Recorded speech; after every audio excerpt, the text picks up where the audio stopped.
Nagpatigayon sang ceremonial simultaneous viewing sang mass shooting audio-visual presentation o kon ABP ang mga kapulisan sa pila ka mga bulutuan sa 5 distrito sang Iloilo, Miyerkules, Agosto 26, 2026. Ang superpower sa Mighty C, lakas tensya, matalinaw, Mighty C.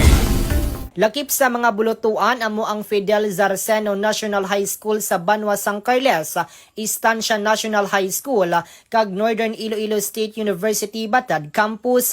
Kabahin ini sang kampanya sang Philippine National Police o kon PNP nga mapabakod ang awareness, preparedness kag husto nga pagresponde sa mga estudyante ginpabutyag personnel matapos ang importansya sa pagkaalerto kag preparado ilabi na ang pagsunod sa run hide fight principle bilang giya sa pag-atubang sang posibleng peligro. Paagi sa among aktibidad ginapabakod sang kapulisan kag mga partner agencies ang koordinasyon kag kooperasyon sa mga bulutuan agud masiguro ang kaluwasan sa mga estudyante, school personnel kag bilog nga komunidad. Report nagikan sa 5 distrito ini si K5 Reggie Di Mayo para sa kampiyon nga balita, serbisyo publiko kag kalingawan sa 5 distrito. K5 News FM. Ang D3 Bio himo sang extra virgin coconut oil nga gin-opdan sang vitamin D3. Sa D3 Bio, dasig ka mag-ayo.